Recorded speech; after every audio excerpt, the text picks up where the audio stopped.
अस्सलामुअलैकुम वरहमतुल्लाहि वबरकातुहू। बिस्मिल्लाहिर्रहमानिर्रहीम। अल्हम्दुलिल्लाहि रब्बिल आलमीन। वेलकम है आपका तंबुली हिना में। ये था बकरीद की, ये जो वीडियो है ये बकरीद के टाइम की है।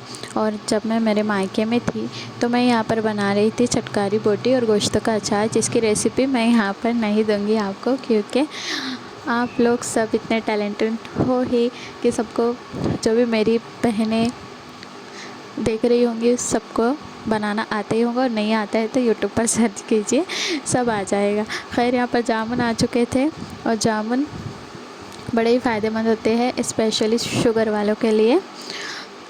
तो ये जो बकरीद का टाइम होता है ना, लड़कियों को सजने संवरने का टाइम नहीं मिलता, और अगर सजे संवरे भी तो उसके बाद उतार कर बर्तन धोना है और पकाना है, दिन भर इसमें ही जाता है। और बकरीद ऑलमोस्ट जा चुकी है और अब मुहर्रम को महीना आ चुका है, पर मुझे टाइम ही नहीं मिला। वहाँ से फिर वापस ससुराल आए, फिर रूटीन सेट हुआ, फिर अब आगे देखेंगे। आपके बच्चे जो है बीमार हो गए क्योंकि पानी वगैरह चेंज होता है, इसलिए। तो यहाँ पर मैं चटकारी बोटी के लिए ये सब मसाले डाल रही थी, और मौसम वगैरह चेंज होता है तो बच्चे वायरल वगैरह बच्चों को होता ही है, तो उस चक्कर में। और फिर ऑनलाइन जो मैं पढ़ती हूँ आलिमा कोर्स, तो उसका भी मेरा, जब वहाँ मैं मायके में गई थी, ज़ाहिर सी बात है इतना पूरा तो मैं लेके जा नहीं सकती थी। कुछ चीज़ें जो इम्पोर्टेंट थी वो लेकर गई थी, और जिसकी वजह से कुछ मेरा जो है छूट गया था, वो पूरा करना था। और आप लोग जानते हैं, जब हम मायके में होते हैं रूटीन एक अलग हो जाता है, और उसकी आदत पड़ जाती है 15-20 दिन में, और जब आने के बाद जो है उस आदत को छुड़ाने के लिए 8-10 दिन लग जाते हैं। और वहाँ जो आदत पड़ी थी वो ज़्यादातर नींद की आदत, जैसे फजर बाद देर तक सोना, दोपहर में सोना। और हर लड़की जानती होंगी कि मायके में जाने के बाद लड़कियां लेज़ी हो जाती है। हाँ, काम करती है, पर एक ना अंदर से जो चुस्ती और वो रहता है ना, तो वो कम हो जाता है। और वो तो बहुत कुछ सोच कर जाती है कि मैं जाऊंगी तो ये करूंगी, पर कुछ करते नहीं है, बस आराम के सिवा।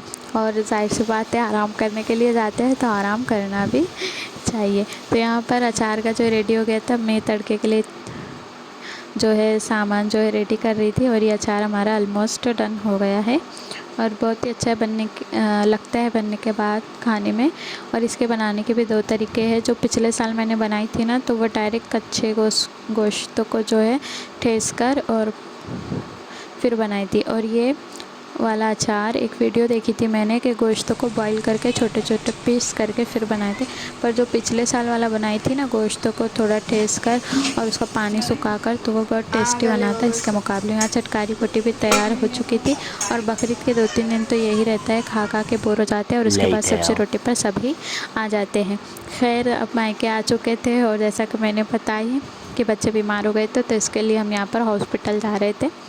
ये वीडियो काफ़ी दिन से जो है शूट होकर रखी हुई थी, पर टाइम ही नहीं मिल रहा था, क्योंकि सब टाइम सेट होने में अब जाके मेरे सब टाइम सेट हुए हैं। सब पढ़ाई के वगैरह के अरबी भी जो है चालू हो गई है अल्हम्दुलिल्लाह, और बच्चों को भी ठीक लग रहा है अल्हम्दुलिल्लाह, उनके भी स्कूल वगैरह चालू हो गई है। और ये पहुंच गए थे हम औरंगाबाद, क्योंकि है हमारे जो गांव में भी है दवाखाने, पर अगर सिटी में हम बताएं तो गांव के मुकाबले जल्दी फ़र्क पड़ जाता है। और फिर जिसको जहाँ की दवा लगती है, अल्लाह ताला जिसको जहाँ शिफा देते हो। खैर, हर हाल में अल्लाह का शुक्र अदा करना चाहिए। उसके बाद तो ये दूसरा दिन निकल चुका था, फजर का टाइम था, और जब ये दिन की रोशनी हल्की हल्की निकलती है ना, तो बड़ा सुकून मिलता है दिल को देखकर। अल्लाह ताला हम सबको 5 टाइम का नमाज़ी बनाए। और ये फजर बाद ही मेरी क्लास होती है। और ये देखिए छोटे छोटे से अंडे, ये लव बर्ड है हमारे वहाँ पर, तो अभी ये अंडे दे रहे हैं, पर क्या पता क्यों जो है ना, इनमें से बच्चे वगैरह नहीं निकल रहे हैं। इनको चेक करने का एक तरीका होता है, मोबाइल के टॉर्च पर रखिए, अगर बच्चा रहा तो वो दिखता है अंडे के अंदर। तो ये हस्बैंड ने चेक किए थे, बोले थे कि इसमें बच्चे वगैरह नहीं है। कई दिन से अंडे पड़े हुए थे, सेक रही थी वो चिड़िया, पर कुछ निकला नहीं, तो बाहर निकाल लिए थे अंडे को, ताकि वो दूसरे देंगे फिर।